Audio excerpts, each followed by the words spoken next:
Take it a run, run, run.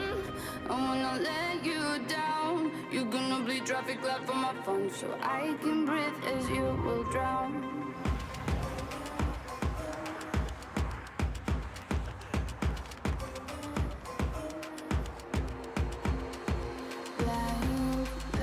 Kind of always knew I had it in me, just never could quite show it.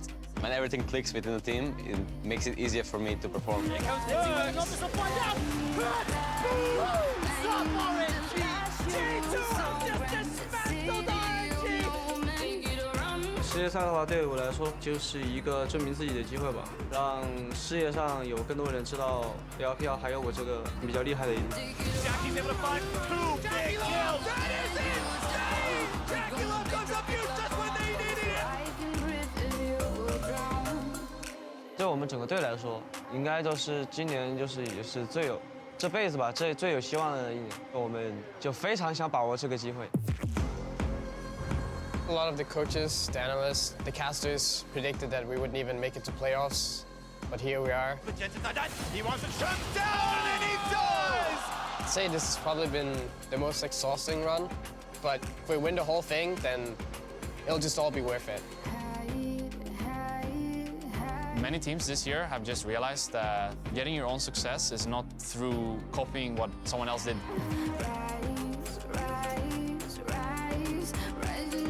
And it's that world where legends will fall and new ones will rise up. I will always step up when it matters, and I'll always be there in the clutch moment. Reckless lets the business fly! As the captain, crush EDG! I don't think Sneaky can stop me, I don't think JackeyLove can stop me, and I don't think Hjarnan can stop me. So I just don't see us losing this tournament. Fnatic are one step closer to semifinals. They're one step closer to a world championship final. Cloud9 will make it to the semifinals. The first time in 7 years. The G2 dynasty will be defined by taking down RNG. And Invictus Gaming, they will eliminate the Korean first seed, and they will move on to the semifinals. This is our time. We will never get a chance like this ever again. So I really, really want to take it and just bring the trophy home.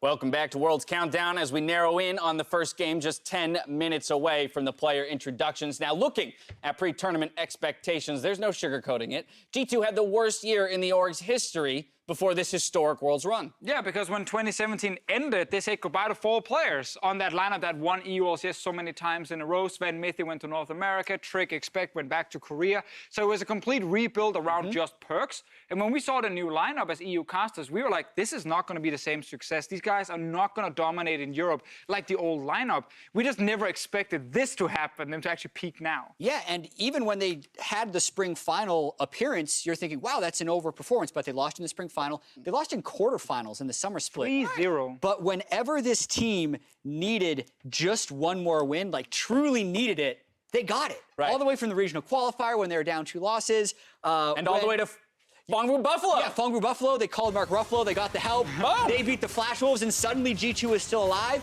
And then games 4 and 5 of that RNG series was peak performance G2. Yeah, and the Kings of Europe, or former Kings of Europe, decided to reclaim their crown, and they took down the Monarchs of the LPL, and they said, the best team fighting team in the world, we're going to play split push, we're going to play 1-3-1, and they beat them at their own game.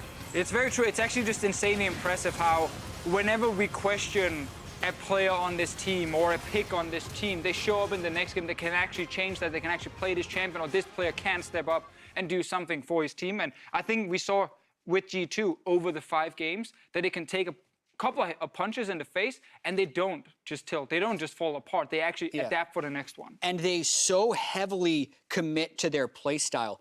Only 25% of this team's kills come in team fights, the lowest team fight kill percentage of every team in the group stage and beyond. So it really has been about these small skirmishes around the map, usually started by their solo laners, that have proven successful for this team. Yeah, if that doesn't speak to G2's style, I don't know what would. And every team coming from play-ins has suffered a few punches along the way to the semifinals. Now, for those unfamiliar, Invictus Gaming arrived to the top 4, pushing through a year of strong starts, followed by disappointing finishes. finishes. I mean, there's almost a lot of correlations between G2 and IG's rise, this idea of a rebuild. You know, Invictus Gaming guts their roster, they start putting together all these superstars. JackeyLove was the cherry on top, and they're full steam ahead, 19-1, super team now. The rebuild was a complete success, except when they get into these high-pressure situations. They look at RNG in the semifinals, they look at Rogue Warriors in the 3rd versus 4th place match, and they just collapse until they came across KT recently. Yeah, and this is a series where they had to be clutch, right? They had the opportunity to win in 3 games, couldn't quite close it out, and you thought they were going to tilt off the face of the earth. This moment right here, they were going to 3-0 KT and make it all the way to semifinals, and then they didn't. So close to being super clutch. And then they lost game 4, and then Rookie didn't buy items in game 5 to start. And then they won late game, where they had failed every time in the past. They overcame that demon. And we suddenly started seeing JackeyLove when he flashed forward. It was the correct time to pick up 2 to 3 kills for his team. We saw Ning, a player we said, this guy can barely play any champions, pick the Kindred and go eye-edge on it, and then be a big carry as well. So there were suddenly a lot of things in the Game 5 game that made us go, maybe these guys have more than just the early game snowball that we used to see back in the LPL. Yeah, and these teams are similar in the fact that they have amazing soul laners that they rely on to succeed. But when we talked about G2 having the lowest teamfight kill percentage of all teams and groups, IG is the 2nd highest. So the way that they actually try and win the game is very different. G2 spreads you out and split pushes. IG just tries to ram down the mid lane and get all the kills. Well, for G2's jungler Jankos, the only downside to playing today is that he can't watch the mid lane matchup play out from the stands. The best players from Invictus Gaming are top and mid lane, so I think Wunder and Perkz will have a lot of issues against TheShy and the Rookie. I think it's going to be very difficult, but I think their bot lane is not their star players. Compared to RNG, in which UZI was smurfing on lane every game, I think right now it's a little bit easier for Hjarnan and Wadid. When it comes to Ning, I think I can deal with him. I think Rookie and Perkz are very similar. I think both of them are playmakers, and I think both teams need to play around them, otherwise they will maybe crumble. So I think that is going to be a really even matchup, and normally I would be happy to watch it from my home, but I have to jungle for one of them, so I will do my best to support Perkz. Well, thank you for taking the bullet for the rest of us, Jankos, and playing on the world stage in the semifinal. Someone's got to do it. Yeah, somebody has to. But we really are, about to be treated to something special here when we talk about these individual matchups, and in particular today's mid laners. I mean, these are guys who are having the tournaments of their careers, building up to a potentially calamitous clash here in just 10 or so minutes. It's the 2 best performing mid laners of the tournament, and Rookie right now wears the hat of best mid laner in the world right now. And Perkz gets his chance where he gets to take a shot at that. And so far, he has been so clutch. When a stage was set for Caps to really come in and excel, and Caps has had some of his moments, Perkz is just smashing every expectation. Yeah, you look at the laning stats of both of these guys are absolutely absurd. I thought games 4 and 5 of that RNG series, Perkz had 2 of the best mid lane games I've ever seen, but Rookie has had close to those performances consistently throughout the entire championship. So let's talk about these guys then in how they might match up. As we already kind of hit on during portions of this segment, side selection and champion select are going to be hugely relevant to the success of these soul laners. We did something kind of cool. We took the champion pools of each of these players. What you see there in the middle is champions that are shared, unique picks on the outside. Yeah, and I think the big difference we see in terms of champ pool is that Perkz is mainly playing things that are good for himself, where he can be the big carry, where he can snowball on his own, like especially Akali and the Cassiopeia on his side. On the other one, we actually get Galileo for Rookie, and he also has 4 Lissandra games. Perkz only has a single one. And that's important because Rookie, while being the best player, is not doing it by just winning his own lane and then being the big carry. He's actually doing it by helping the rest of his team, which has made it harder for other teams to punish the IG early game. Because when you can try and win bot side, Rookie shows up suddenly and he turns it around once again. The fact you can do this, like perform so well, and then also play supportive champs is insane. Yeah, it's this idea that you know exactly where G2 are going to sack. It's usually going to be Wadid and Hjarnan that are left alone kind of to do their own devices, Tom, Kench, Jin, these supportive picks. Whereas in Invictus Gaming, you don't really know where they're going to sack. But more often than not, Rookie will take that bullet for the team, and he'll say, okay, I'm going to blind pick my mid laner. I'm going to be the carry. I'm going to play the utility. Whereas G2, it's a bit more clear that it's about the solo laners and the flexing. So, go ahead. I have a question to follow. Yeah, in this particular matchup, I think the fact that IG selected to go blue side when the majority of their Worlds games have been on red side thus far speaks to trying to, I think, attack G2's strengths, because G2 has noticeably stronger drafts, getting power picks like Aurelia or Akali and then flexing them between solo lanes. So even though that champ pool graphic had Akali just on Perkz, Rookie can play it, he just hasn't yet. Okay, how do you expect a player like Perkz to interact with a player like Rookie if we talk about Rookie finding CS advantages but then going elsewhere, essentially in some cases being non-interactive, but Perkz needs to generate his own advantage. So how does that happen, or how do these two players come up against each other? Most likely you will see Perkz actually pair up with Jankos and then go for plays together against Rookie, or the other option is when Rookie is roaming, you go to the other side. Gotcha. That's what a lot of mid laners can do. If he goes bot, you go top, and then you suddenly get an advantage for Wunder. It just requires you to have a champion that can actually push out the lane fast enough to do that. All right, 3 minutes ahead of the player introductions. We're moving into win conditions. I'm tossing it right back to you, TheShy, with G2's wins. So I looked at 3 big things here for them. Jankos with Wadid, they need to outperform the counterparts, so Ning and Baolan on the side of IG, and I think this is very possible as well for G2, because that's how you can suddenly help your solo laners actually get ahead. Snowball champions in these solo laners, we always talk about it, Akali, Aatrox, these kind of champions. It's very important Wunder and Perkz, when they get ahead, can actually finish the game for yourself or for your team. Last one, early game from IG is aggressive. Ning is ganking everything from level 2 to level 10. You know it's going to happen, respect it. Yep. Alrighty, Frost, you've been tasked with IG's win conditions. How do you respond? First and foremost, you need to prioritize Ning's champion pool. You already talked about it. We heard it from Jankos. He thinks he can take him. Ning has 2 champions. You're looking at Zhao and you're looking at the Camille. Maybe the Kindred Infinity Edge makes a special appearance. Then you need to stack your hard engage tools. They're all about the lane kingdom. Once you have a lead, you need to have the trigger, these Camilles, these Orns, these types of champions to force the fight so you can abuse your gold advantage. Then you must match the solo lanes. Do not let Perkz and Wunder play their 1-3-1 style. Invictus Gaming can play that style as well. Now prove that you play it better. All right, win conditions in mind. A year's worth of evidence in the back of your brains. It's time for the predictions. Our first semifinal bout, G2 versus Invictus Gaming. Who books their trip to the finals first? Okay, I'm gonna go G2 3-2. And the reason why is because we haven't seen Invictus Gaming really play that big carry style that has dominated this meta. They've shown it a couple times. TheShy has pulled out the Fiora, but more often than not, they're going towards the Kai'Sa, they're going towards the Sion, and we have proven at this tournament that it doesn't work. And until IG show me otherwise, I have to go with what's working in this meta, and G2 have it. I see surprise on the face of TheShy. What's your prediction? I thought I was going to be the only one going with G2 here. I also got them 3-2 in this series, but I'm actually basing this on a couple of predictions in my head that I need to see happen for this to work out. Okay. Specifically, Jankos against Ning. I want Jankos to win this matchup. I need Jankos to take things like Zhao away from Ning. If that happens, he will do much better. And then also, I look at G2's overall draft. I actually think now they have so many picks in these solo laners, from Akali, Aatrox to probably a Victor. These kind of champions will actually give them the advantage in the draft phase, and that will be enough for them to win. All right, Jack, drive us home. IG's 36-2 in the regular season. This is playoffs, man. It's not regular the most season. explosive early game of all these teams that have dominant solo laners. I think it could happen as a 3-0. Double G2 predictions coming in. I'm surprised as well. We got double G2 here. What's wild to me, chat. more so than the actual call of who wins, is the 3-2 versus the 3-0 Listen, prediction. if this breaks in IG's favor, I think it breaks hard, is basically how it works. Because if they smash those solo lanes, G2's ability to draw it late goes away. The countdown has started, ladies and gentlemen. Let's head inside the arena.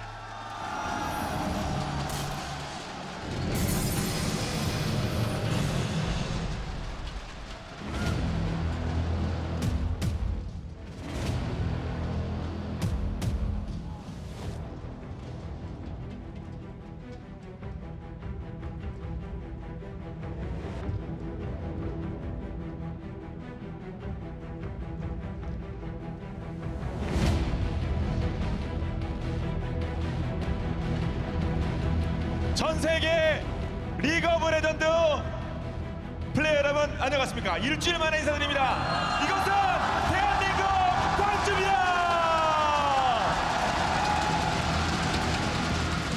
자, 2018 리그 오브 레전드 월드 챔피언십 4강전이 펼쳐지게 되는 이곳 광주에서는 자, 그동안에 멋진 경기를 펼친 팀들이지만 거기에서 승리를 거둔 4개 팀들이 이제 한판 대결을 펼치게 됩니다. 그럼 먼저 첫 번째 매치에 나서는 두 팀, IG, 인빅터스 게이밍 같은 경우에는 중국의 프로리그인 LPL이 생기기 전부터 있었던 매우 역사 깊은 팀으로 특히 8강에서는 LCK 탑시드 KT를 잡으면서 이 자리에 섰습니다.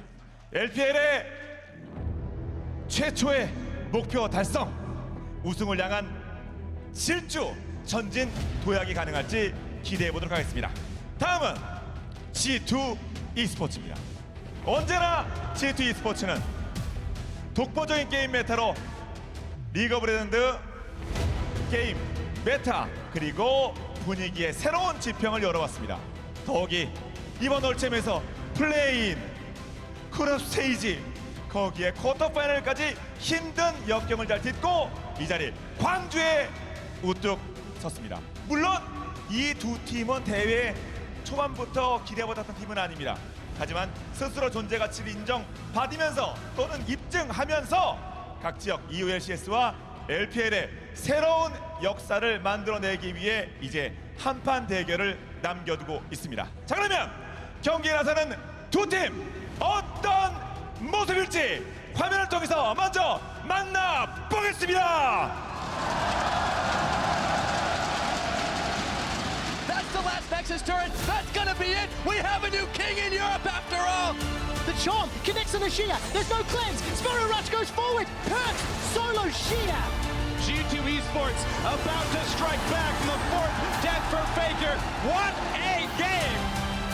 To get into the pit, MLXG follows out. The prediction from Trick, and Perkz gets another.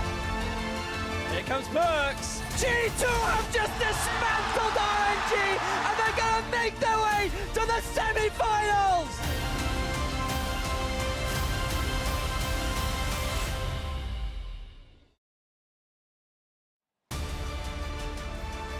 자, 여러분 큰 박수로 맞으시기 바랍니다. From EULCS G2 e스포츠. 먼저 코치 그랩츠,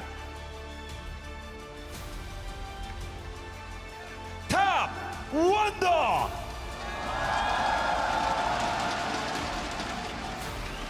정글 얀코스, 미드 퍼크츠,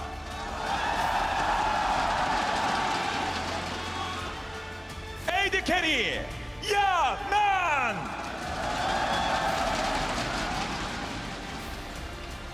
끝으로 서포트 와디드.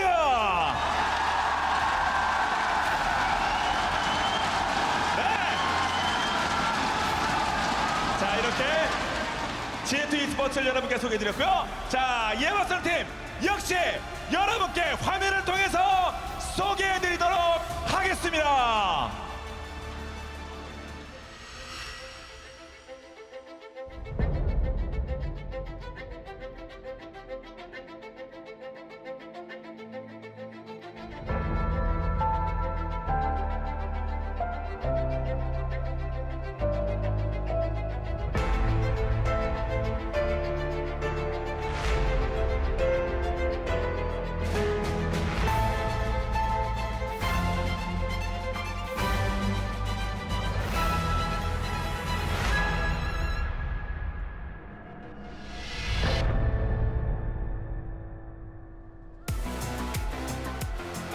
여러분 역시 커다란 박수를 맞으시기 바랍니다.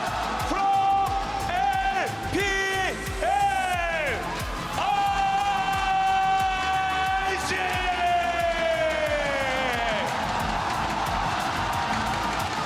먼저 코치 김정수,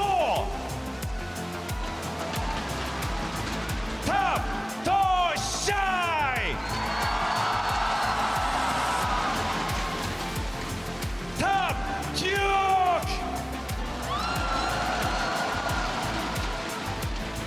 정글 닝,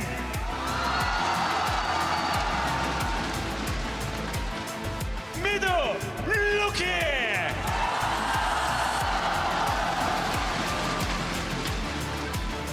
에이드 캐리 JackeyLove, 끝으로 서포트 바오란.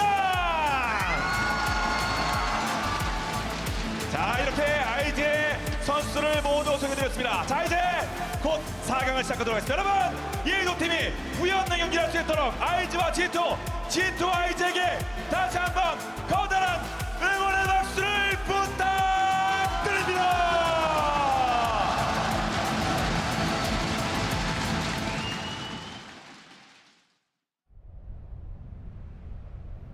Take it a run, run, run. I wanna let you down. You're gonna bleed traffic light from my phone, so I can breathe as you will drown.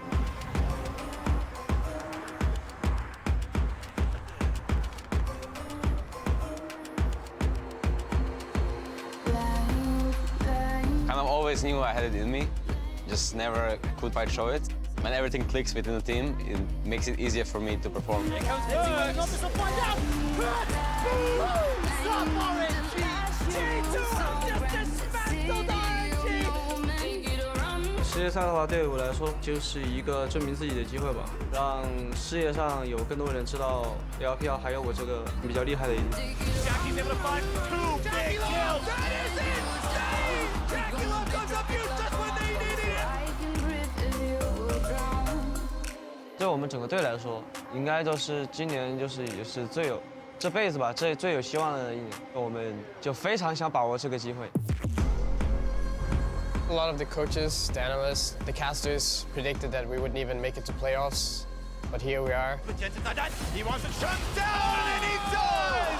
I'd say this has probably been the most exhausting run, but if we win the whole thing, then it'll just all be worth it. Many teams this year have just realized that getting your own success is not through copying what someone else did.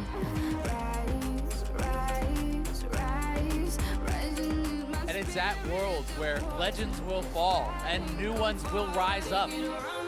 I will always step up when it matters, and I'll always be there in the clutch moment. Reckless lets the business fly as the captain crush EDG. I don't think Sneaky can stop me, I don't think JackeyLove can stop me, and I don't think Hjarnan can stop me. So I just don't see us losing this tournament.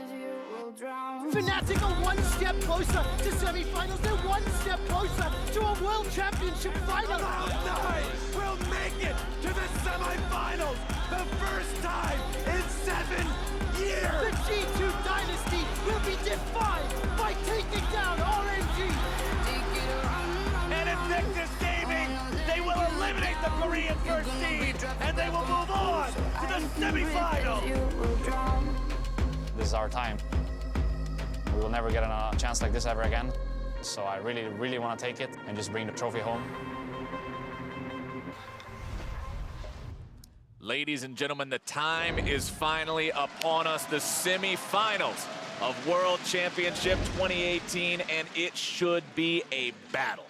It's going to be an awesome match. G2 and IG, we've been just sitting there wondering how this is going to go. The draft of Game 1, to me, is going to be the most interesting thing, especially with IG going blue side after 5 games of red side against KT.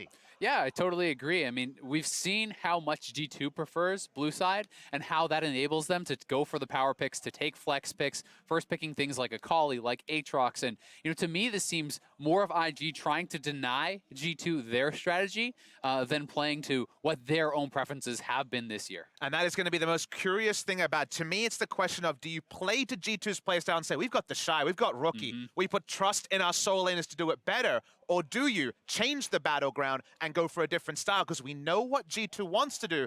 IG should have it very, very clear. You don't have to watch all the VODs and cram them to understand that, but you can try to flip the battlefield and move away from just challenging carry versus carry. It's so interesting, though, because so much of this Worlds we have talked about playing your own style. That is how teams have succeeded. And when you look at IG in North America and in Europe, when blue side was winning so heavily, in China, the red side was winning more than the blue side, and it was through counter picks, and IG was one of the teams that exemplified that more than any other. And that's one thing that will be interesting to see, especially in these drafts. These two teams, they seem so different in the way that they want to play the game. G2, very slow starting. Even as they close games out and they have leads, they want to play it very safe, very methodical. IG, once they get ahead, man, they are a firecracker.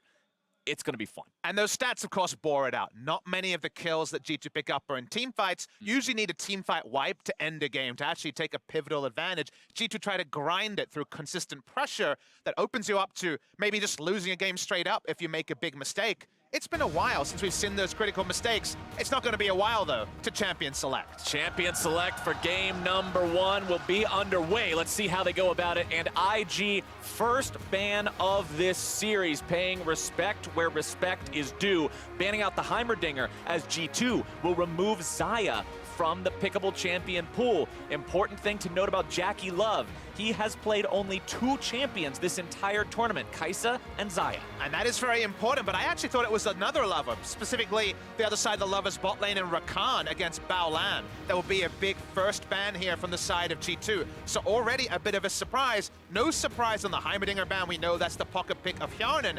Ning doesn't play Nocturne, or at least hasn't shown it with any reliability, so they have to ban it on blue. This to me immediately signifies with the Victor ban, they're going to first pick the Aatrox on the blue side here. They're going to try to take that away from Wunder, but that means it could be a trade for the Akali, because that is traditionally what G2 wants to go for. And wow, I'm actually pretty surprised. Now, this is a very big thing to leave up. When it came to those big champions, Bippo, for example, talking about how Akali, Aurelia, all these big picks like LeBlanc, the first pick I thought was least likely to get through was the Akali. It gets first picked. Do note, in solo queue, it has been a lot of Lucian. It's a fallback for JackeyLove. That's usually where he goes. But the only 2 champions he's played all tournament have been target banned by G2, clearly targeting this 17-year-old ADC. And you can tell they came into the game with that strategy ready to go by how this is playing out so far. G2 gonna grab themselves the Alistar first and foremost. We talk about how Akali's a big pick. Alistar has been huge, mostly banned throughout this tournament as well. Aatrox also going the way of G2 as the Braum is locked in for IG. And do you just first round Braum Lucian, the big favorite coming through from C9 that they used to such success against FLICKR, was that duo lane, and then suddenly it wouldn't have been as clean an answer available for the side of G2 Esports when it comes to the 2v2 laning phase, but there's priority picks everywhere. Something has to go through, and right now they're thinking about the Camille Flex pick on the side of IG, but no, it does end up being the Cloud9 special. Yeah, exactly. We saw Cloud9 using this in the quarterfinals to great effect. And we will see, if Hjarnan and Wadid are going to be able to kind of withstand the onslaught, because we know they're not going to have the Tahm Kench, which was so critical for them against RNG. But, very interesting to see that both the Rakan was ignored, who, as you said, was Baolan's really his best 2 games from the quarterfinals, and Tahm Kench also going to be ignored here for G2, which was such a key pick for them. And as we get into the second part of the bans, note that G2 has banned out the Camille that IG was thinking of. And since G2 already went ahead and took out Jackie's big 2 champs, they may go ahead and do the same thing to Ning now as well. And I've been very interested to see that approach. So far, they turned up the fire on JackeyLove. He defaults to the Lucian. They would have expected that based on LPL play and his recent solo queue trends. And then you have Ning, whose effective champion pool has also been really criticized and scrutinized very frequently. The Camille was one of his big picks. The Xin Zhao is the other one. So far, no Xin Zhao ban on either side. But I think we could see G2 just taking the Xin as their next pick Agreed. here. So you ban one away, you try to push him over onto the Zac perhaps, and that could be very interesting. Well, we'll see the LeBlanc be the final ban of the game here for IG as the Xin is locked in from G2, effectively denying it to Ning. So they are trying to force him over onto a Zac pick perhaps, which has been kind of his 3rd pick fallback. We also have to note that G2 still has the ability to flex this Aatrox to top or mid, which means that they can't actually just counterpick this. They can't lock in something like a Poppy or a Fiora, because it could just be the Ryze flex pick and see that get swapped away. That feels like the favor that the Victor first ban on blue side did for the side of Invictus Gaming, but we have to catch up to the picks here. We see a Jarvan pick, again, could be a flex. Jungle Jarvan, of course, a possibility, but hasn't been prioritized much so far at the World Championships. But we just had Victor out of nowhere, so it wouldn't be a huge surprise to see priority changing. Waiting for that final pick here and the confirmation, because to me, TheShy has been the Akali player that's shown the most, but Rookie is traditionally their leader and hard carry, so I'm interested to see where the Akali goes, and we're not going to know if they go for this Jayce, which most recently was played by Rookie in that final game of the LPL final. And we heard Frost talking about the fact that she thought that Jayce would come out for Rookie today, so carries for the IG solo lanes, and still don't know where they're going to go. And let me explain a small point here. Jayce does very well against Ryze, and that's the pick you think would round out the draft for G2, because they were lacking on magic damage. They find magic damage, it's actually through the Swain. So I like the Jayce when it comes to blocking certain picks, but now we have to wait for the lie of the land at 20 seconds, because the flexes could still come. Absolutely. Yeah, I mean, it's going to be very interesting. It looks like G2 is going to try to play the Aatrox mid, and we are expecting it to be Rookie on the Jayce against that. I do think, though, it's a pretty tough matchup for the TheShy playing Akali into Swain. Swain does have a lot of ways to actually attack the Akali in the Shroud, both with your Q, which is very easy to hit on the person in the Shroud still, and your ultimate essentially covers that entire radius. It's not an easy champion to burst down. As you guys saw when the graphic came up, when the Jarvan was locked in, the champion's only been played 5 times so far at Worlds with only 1 single victory. So hasn't exactly been a real power pick here. We'll see how that does going up against the Xin Zhao that we've seen so much of throughout this tournament, especially as we already mentioned, Ning has played a ton of that. We'll see how well he does up against it because he will need to make plays to get his team going. And playmaking will be so critical because you look at Jayce and Braum, Lucian, you know where they're bread is buttered the most. It's in the early game. There's a lot of priority mid and bot lane, and yes, the Akali left on a bit of an island, but if she can just farm it out and they can get advantages like C9 were able to over the FLICKR freaks in bot lane, you definitely need to check yourself. Yes, Hjarnan and Wadid are very good at absorbing pressure, but the pressure's only ratcheting up both in the fact that we're in Guangzhou, we're in the World Semifinals, and the draft here does telegraph go bot lane and get some kills. It certainly does. You also have to say, though, that this Swain is not the split push style. It's more about team fighting, and we'll see if they go there.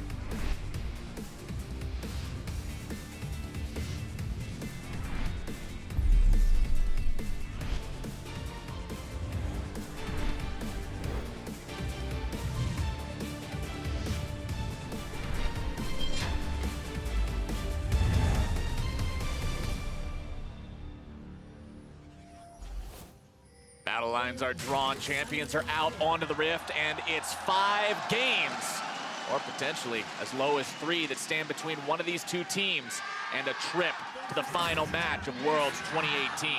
Let's see how they play it out here at the level 1. See JackeyLove has eyes on Wadid there, but not going to get much more than a single auto attack off. And we got an answer to a question very early in this draft of how would IG approach fighting fire with fire or trying to change the battlefield. They went the fire route, which of course is a very good sign for an exciting best of 5 here. They went for the early Akali. We've seen it from the TheShy. We know Rookie can play it. The Jayce also was flexible. So it seems like we're going pound for pound, which is exactly what you want because there's the potential for a lot of styling in terms of the solo lanes, especially in this game. It's going to be really interesting, though, because you do feel like while Aatrox can split push, if Perkz doesn't get way ahead, this feels like a team fighting comp from G2, and that is not where they have had their success. No. When you think about, game 3, G2 versus RNG, they went for a team fight style. That game went very poorly for them. Yes, Wunder can get a side lane advantage, but generally you then, on Swain, take that side lane advantage to the fights, to the objectives, where you try to get that work done. And in that same game 3 against RNG, it was Wunder and Hjarnan that were just really behind the entirety of the game, and it kept G2 from ever being able to set themselves up. This is a team that struggles if they can't get those solo laners ahead. We'll see TheShy now finding some early damage onto Wunder. So TheShy went straight to lane and actually froze the wave to make it push towards him. Not true freeze, but it's pushing towards the side of TheShy and forced Wunder into taking a damage trade. So nice lane spacing there and a punish you can do if you expect the enemy top laner to be helping with a leash. You can see how hard it can be to actually trade into the Swain, though. Even with his grasp procced, he already had that prep from getting combat, still lost the trade with 2 grasp procs on the Swain. And as you can see, as is typical of blue side jungling these days, bottom side, Ning in the river at level 2. Jankos coming up the river to top side level 2 here as well.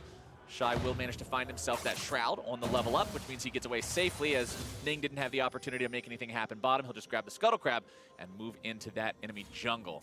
Doesn't look like he'll find too much. Getting a lot of value out of this ward. Very, very tricky to pull off a turret dive here. But Alistar's only level 1, so given that, he's going to hang around. Probably just go take the Gromp.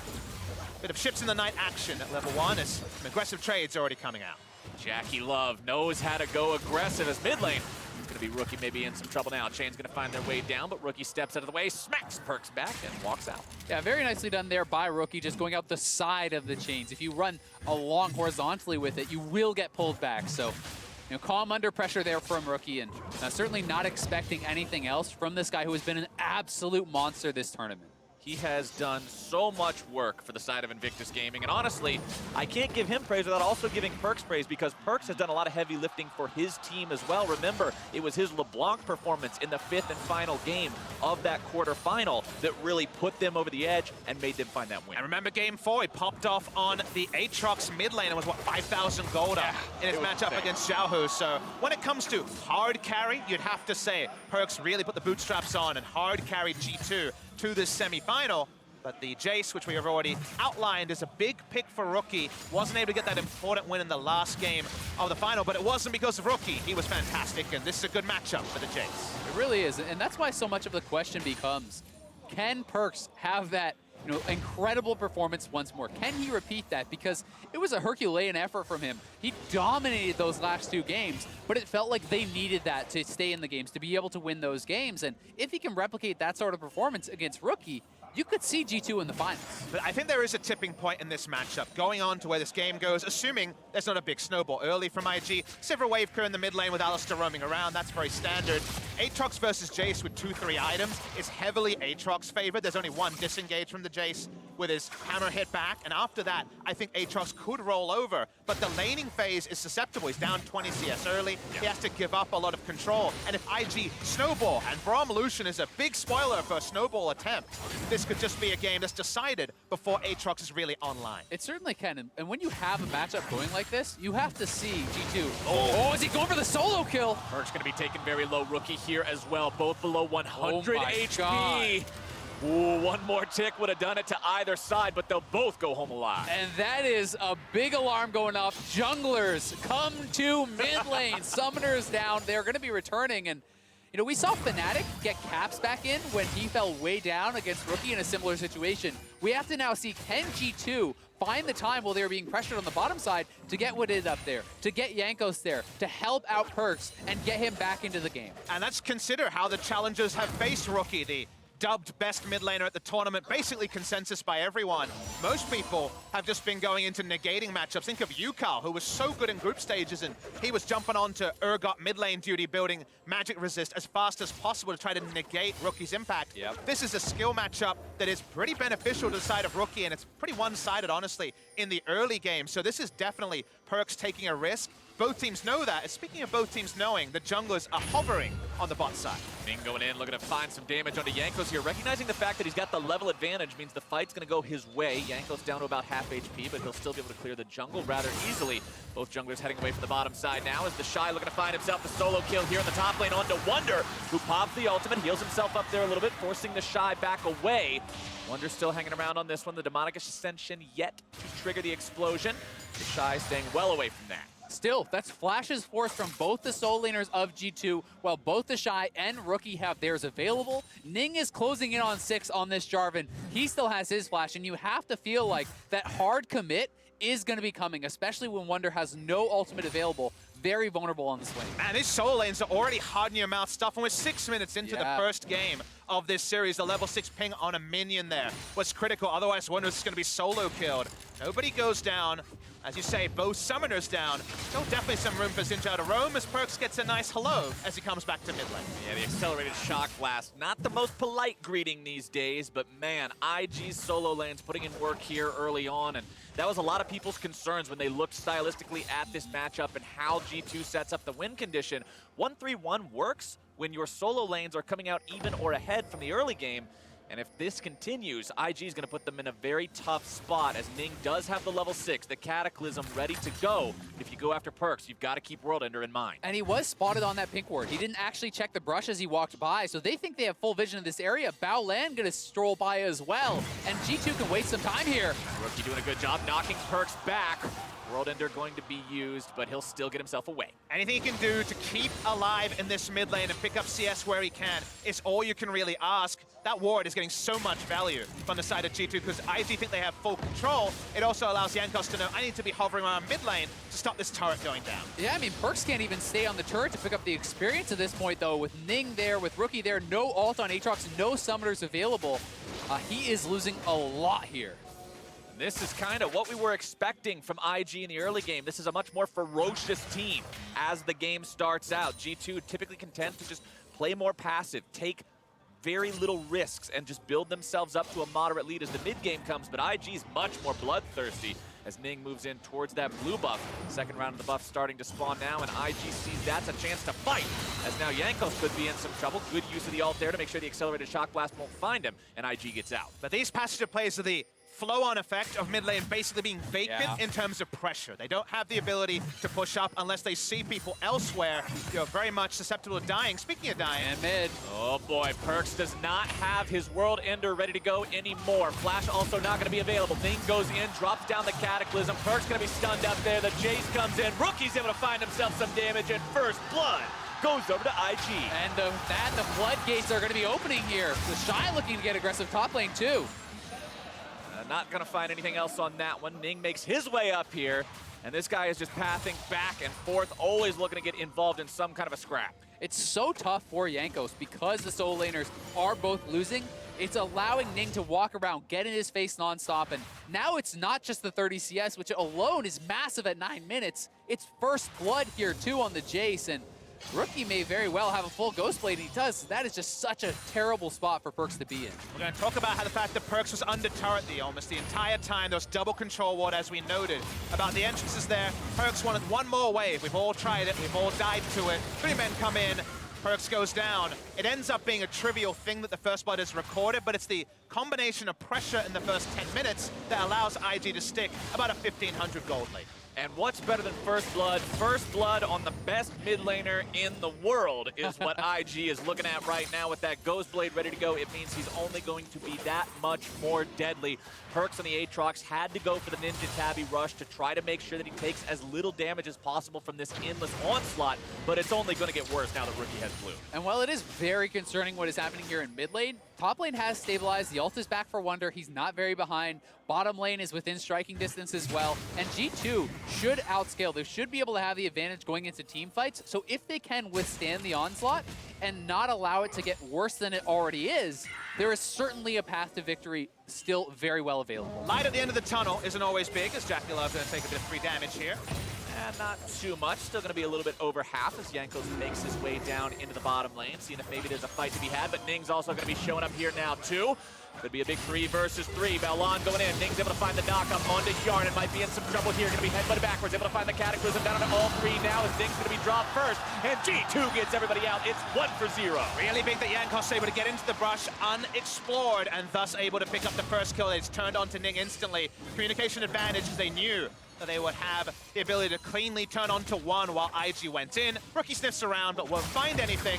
Nice little counterpoint as top lane is going better for TheShy than we first might have thought. Yeah, definitely so. I mean, he's traded so aggressively. The ult's forced out again, and he still has his ultimate available. So TheShy is finding a way to win this matchup that, you know, I have certainly heard people talk about as a very tough one to win. TheShy is having a heyday in the top lane, completely taken over up here, and this is tragedy so far here in the early game for G2. Despite the fact that they got the kill on the bottom side, it's those 2 solo laners that are so critical that are falling behind now, as Wadid makes himself available here in the mid lane to help Perkz out a little bit. We'll get the flash out from Rookie. And the thing we have to remember is they sacked mid lane pressure to get the Swain matchup, to get a preferential matchup somewhere. They ended up going with Wunder. They end up focusing on the Swain. So the moment you see those plays come through, you do get concerned as a G2 fan, even if bot lane is a happy moment. Did thinking about the Hex Flash over the wall. Perkz went on to Jackie, won't be able to find everything. He's looking for Ning in the bottom side, trying to force down this tier 1 turret. They won't quite be able to find it, but they will force Hjarnan back. TheShy goes into the smoke. Now going to be ganked by Wunder, gets himself away for now, and uses the ulti to make sure the escape is clean. At the very least, that pressure there from Jankos means that the ultimate is down from Akali. Much less chance of him being able to actually get the solo kill now on Wunder, but they are bleeding damage on these turrets. The bottom lane turret is already down. Mid lane turret is at about 1/3 HP here as well. And G2 certainly looking like they're in danger. It's evolved into 3 losing lanes and also this jungle control on the side of IG, which is not the plan they went in with. We said 2 preferential lanes in mid and bot lane, but top lane evolving has put G2 in a worrying state. And things are going IG's way across the board. They got themselves first blood, they got themselves first turret, they got themselves first Drake, and this is a team that boasts impressive stats upon securing those objectives. They do a wonderful job snowballing and making sure everything just becomes that much more as the game goes on. And for G2, that's definitely a point of worry, as you're now down 2,000 gold, 13 minutes. But I have a counter stat for you, Captain Flowers. I came prepared for all right, what do you got, Papa Smithy? The stat I've got here is that G2 are actually 3-3 on first turrets when it comes to actually acquiring them. They're not going to pick up a lot of the first turret. First turret isn't necessarily as indicative of them picking up a victory. They have been, again, focusing on 1-3-1. That takes usually a couple of items to turn online. this is how we expected mid and bot to go. Yes, top has gone a bit worse than expected, but it's always about stabilizing the bleeding. We're not bleeding out just yet. They certainly aren't just yet, but you have to feel like if IG gets the mid turret, if they get the top turret in these next couple of minutes, things are going to start looking very, very grim for G2. So IG wants to continue pushing the pace. They have their top lane heading up to top. They have pressure from the Jayce still in the mid lane, and TheShy is going to continue that split push on the bottom side. And speaking of pushing the pace, I actually think it's an interesting thing to bring up when you're talking about a team like IG, and we keep mentioning how explosive they are and how much they like to fight. This was a team that averaged very fast game times, the fastest of all teams during groups at 27 minutes and 53 seconds, but during quarters, they slowed it down, averaging 35 minutes and 10 seconds, pretty much 7 minutes slower, and they became the slowest average time for the quarterfinal matchups. And one of those reasons certainly was KT being able to dictate the pace of some of those games, KT absorbing some of their pressure so incredibly well. And it'll be interesting to see if G2 is able to do the same, because if they are, then the composition really does start to come online. Then it really can start to favor G2.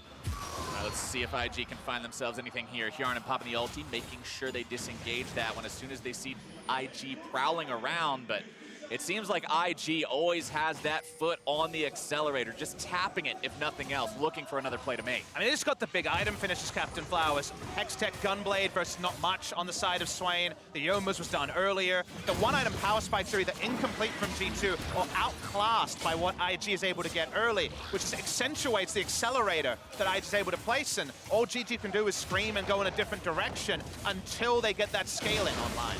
Well, it looks like Shelly's going the way of IG as well. They've already secured every objective in the game that's been taken so far. Why not keep that stat together as Jackie grabs the second turret of the game for his team as well? And you have to feel like with top and bot down, mid, low, and the Rift Herald secured, that is signifying the last of the outers will fall very early on.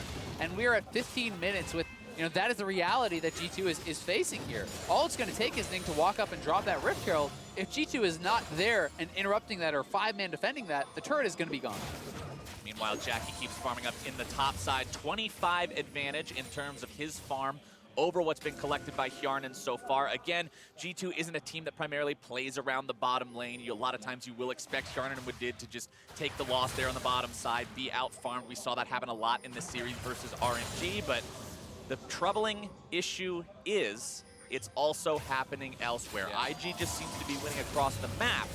For G2, they've got to find some way to play their game when the 1-3-1 strategy is not in any sort of a place to actually start popping off as we make our way into the mid-game at 16 minutes. And the silver linings will soon start to go away post-20 when the game becomes Baron-focused, because G2 haven't been able to get to the river, really, with any reliability. They have a couple of wards in that area now, but they can't split the map very well. They kind of want to play wherever the enemy isn't, given where the current items are at. And in a meta where there's so much burst damage, so much pick potential, if you're behind Envision at 18 minutes and the Baron dies by 22, you're not going to be too surprised. Yeah. That is kind of the meta right now. There's a lot of damage, a lot of reliable CC, and that means you try to contest Vision as, pretty overall squishy team. You die real fast. Yeah, I mean, there's double lethality already in here for Jayce. If you hit a shock blast onto Hjarnan out of fog, he's basically out of the fight. He just has to go back.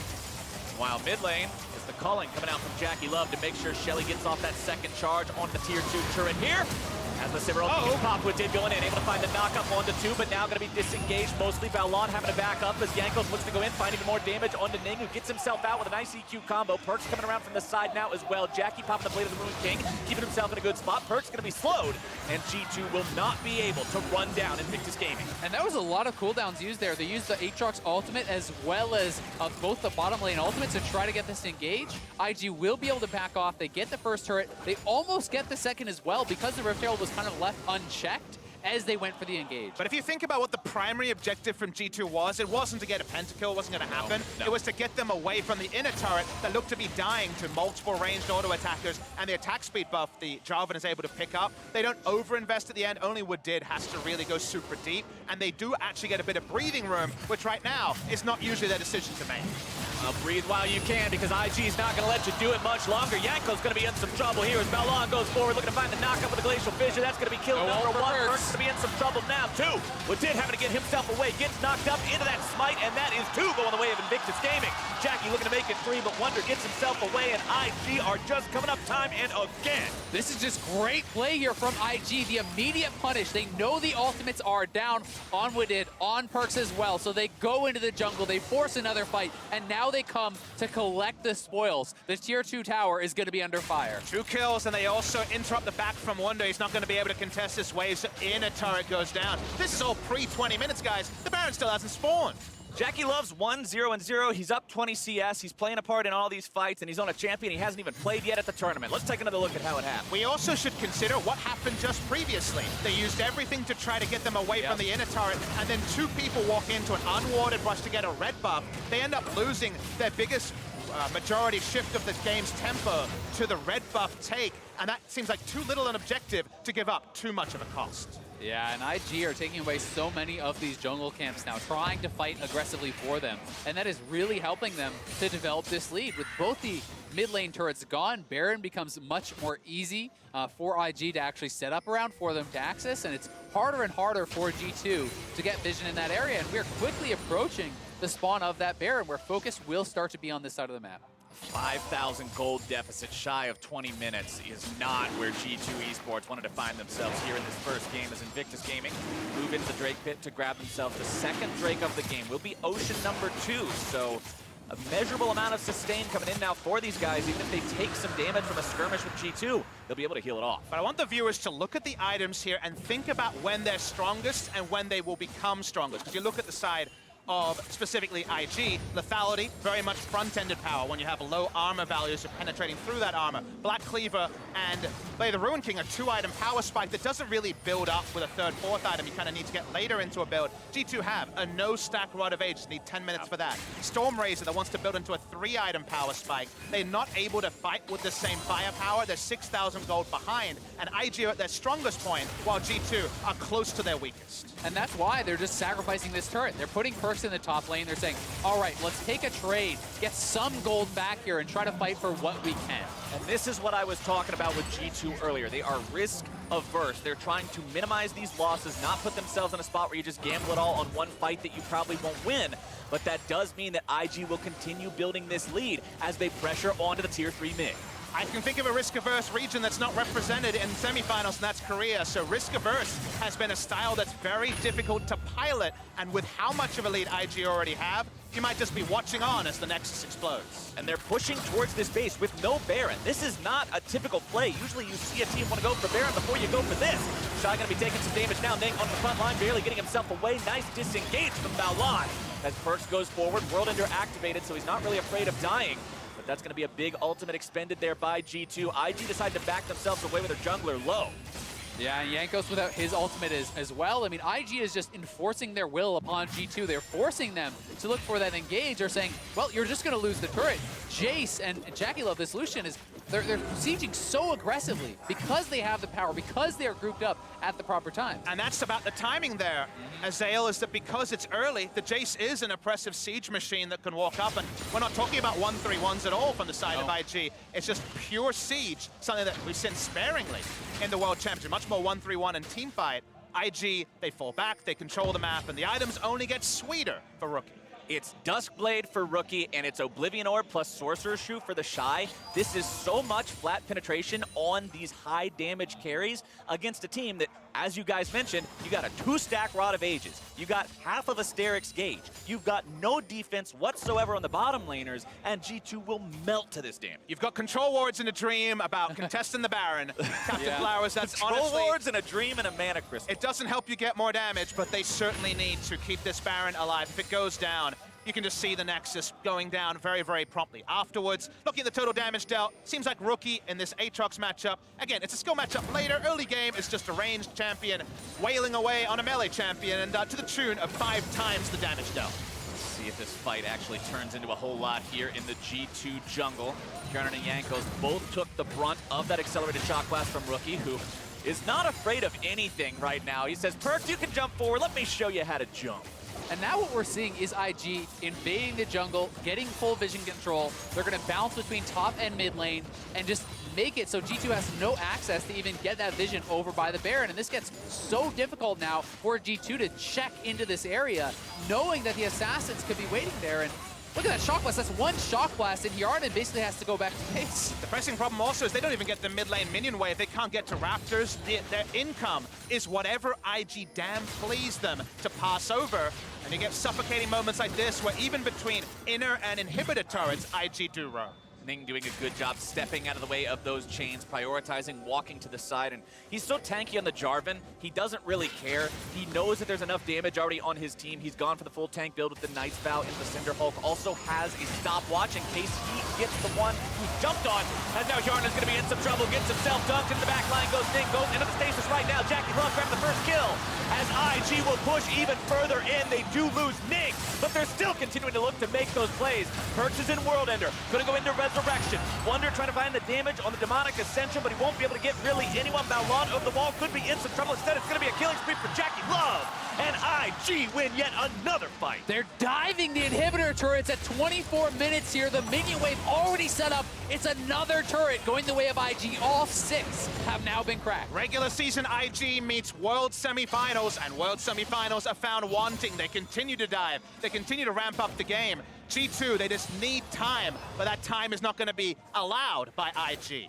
IG has not missed a beat this game. No. They got ahead, they stayed ahead, and they did it because of plays like this. And it's all about where it is. It's between inner and inhibitor turret. Hjarnan almost ends up straight up cold. He would have died to the entire channel if not for any interrupt. Stasis available so Ning can reset, and IG just want blood. Yeah, and you had to think that this was maybe a chance for G2 to turn something around, diving that deep. But IG too strong, too far ahead. The use of the Shroud here for Akali, and Baolan jumping over to protect him. As soon as the Demonic Ascension is down, JackeyLove just dashes aside and takes down Wunder. There's no real way for them to retaliate this far behind. The only person on IG that has even died is Ning. Yep. Because he knows that on this comp, he is the meatball. And that's his entire purpose, as he just continues stacking those tank itemizations as the rest of the team just masses damage. You just have to engage. There's more than enough follow-up here. Speaking of engage, he sets Jackie up for a rampage, and IG is now set up for a mid-lane push. It's tier 3 turret under siege. They'll knock that one down, no problem whatsoever. Inhibitor will fall next, as 4 members of G2 now wonder, how in the hell are we going to hold this here at the Nexus turrets? Jackie going forward, looking to find a couple shots there, getting that damage.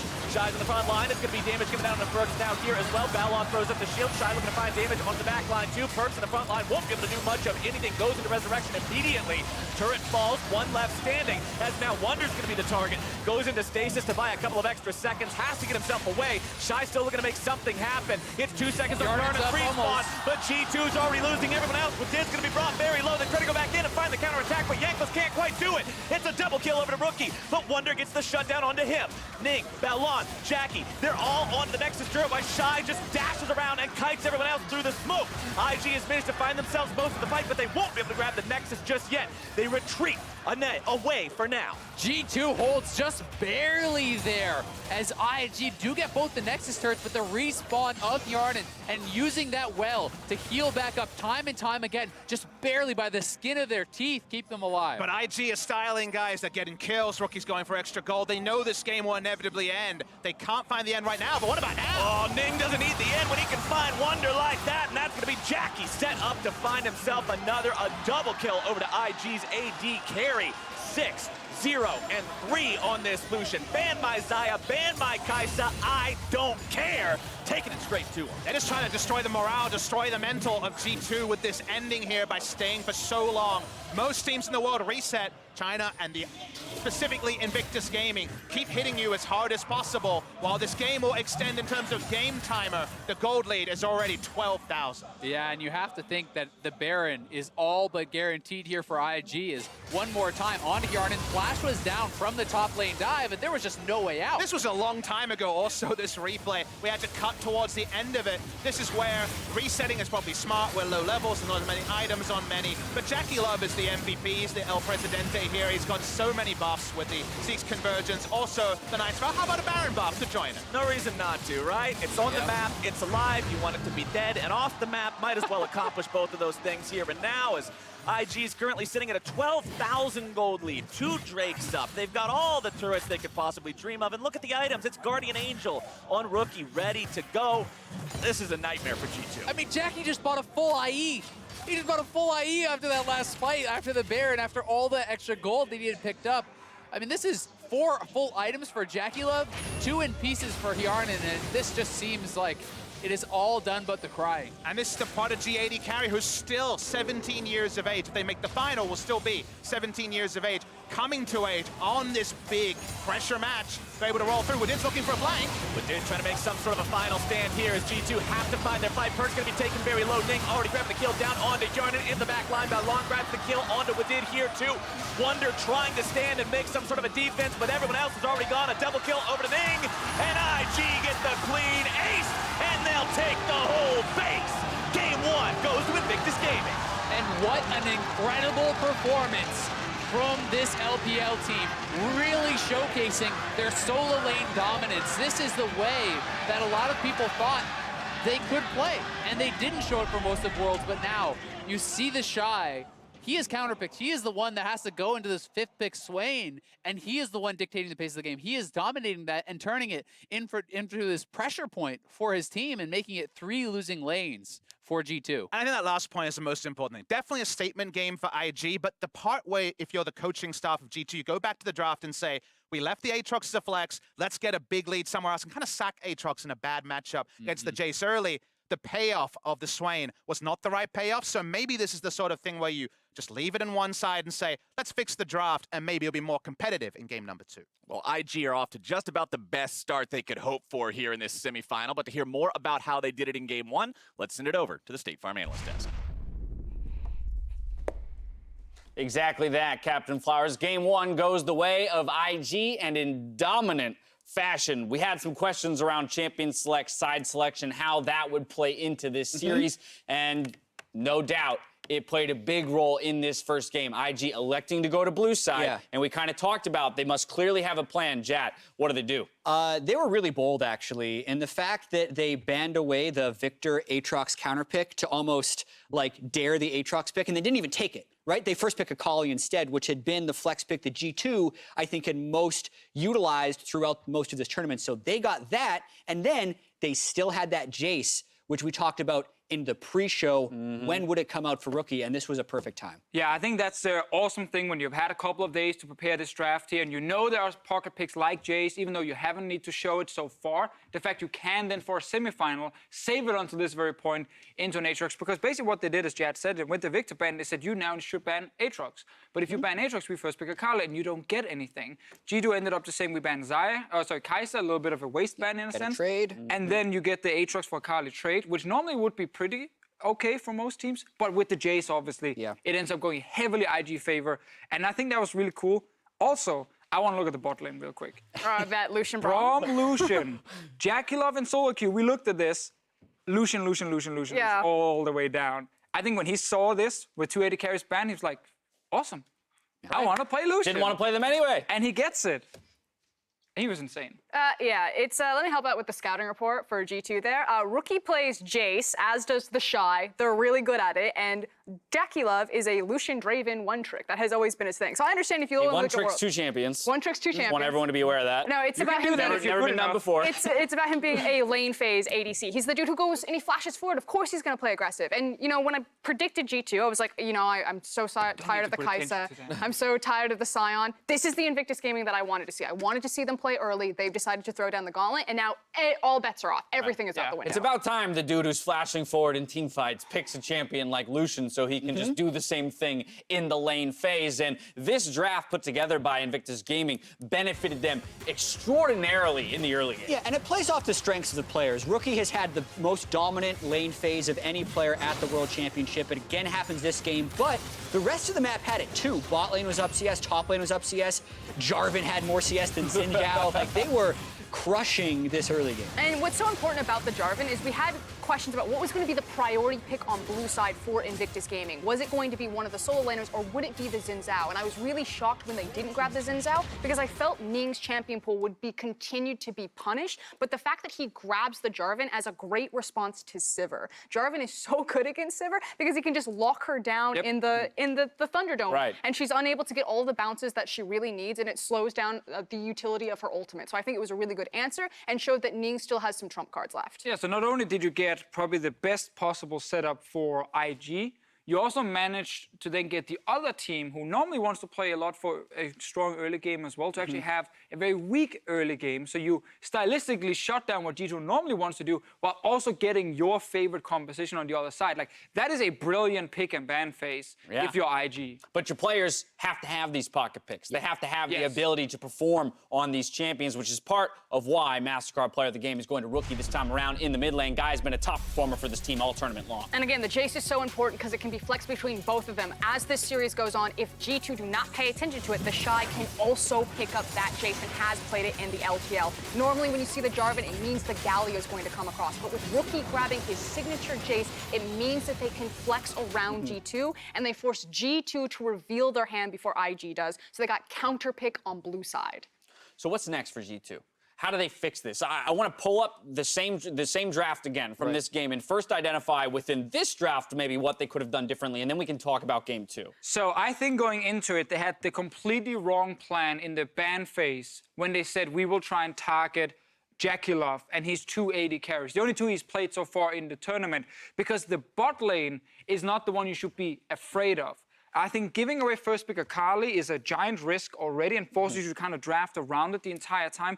But then also after banning these 80 carries, still feeling the need to protect your bot lane by early picking Alistar to allow a Sivir pick for Hjarnan, it's too many things invested in the first phase towards the bot side, and you still ended up losing lane hard because of Braum Lucian. Do we have side select? G2 just chose red side. That's interesting. I think they skip at least the Kai'Sa ban. So what this tells me is, yes, they changed their ban phase, but so much of what has made G2 successful has been the ability to play around the power picks of this meta. I feel like that's Akali, that's Aatrox, that's Aurelia, that's LeBlanc. Aurelia and LeBlanc were phase 2 bans here. If they were planning on power picking and outplaying, I think they'd be blue side, because then they'd flex. This tells me they may have practiced better counter picks. Like, they're going to say, okay, Akali topside. What do we have to actually counterpick that left? Because IG came into this game and they said, we have a new Aatrox counterpick, and it's Jayce, right? What new counterpick can G2 pull out? Because I think that's the only way they win. I think because of Lucian being shown, they can drop the 80 carry bans completely. They might just go in and say Akali ban, Aatrox ban, Urgot ban, like these kind of things. Because right now, at least take the Braum and not the Alistar. That's the thing. Especially if you're going to play Sivir, there's no reason to take the Alistar, because it's just to protect her because she can't play against Alistar. I just think it's not good enough. I understand that, like, the spell shield and the headbutt, and like it can be obnoxious, but I also think that Baolan, while he has shown up on Alistar, is a really good Braum player. And if you deny the Braum, you then make it so much more impactful for the Sivir boomerangs. You know what I mean? Like, if she's trying to boomerang into the Unbreakable. Right. Take the they might be able to buy themselves some real estate in the bans by dropping these 80 carries after seeing the Lucian, but really it sounds like we want them to move away from this bot focus in the draft. It's not how you've been winning your games in the tournament so far. Go back to what's been working. Completely agree there, and I also think red side is the riskier choice for G2. Like, they were winning blue side against RNG, and now with the way side select works, if they lose this game, they'd never get a blue side chance, because then they can have to play red side again in game 3 if that's what IG wants. If they do protect bot lane again in draft, make sure you're not getting a losing 2v2 lane at least, because then you're failed. That's why the Braum pick is more important. Maybe taking a risk here, sticking on the red side. We'll see how G2 bounces back for game 2 after this commercial break.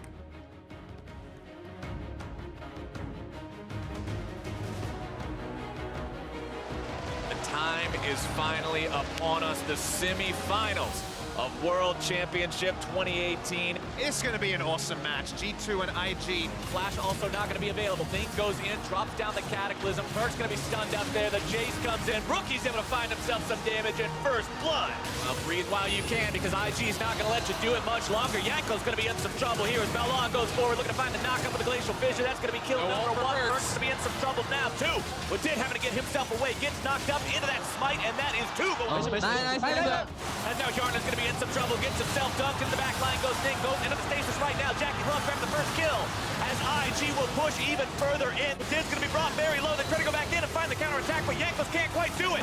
And IG gets the clean ace, and they'll take the whole base. Game 1 goes to Invictus Gaming. And what an incredible performance from this LPL team. The synergy of brute strength, born of elite core power, to thrive under pressure in the most hostile conditions, and built to overclock. Prepare for combat. Go forth and conquer.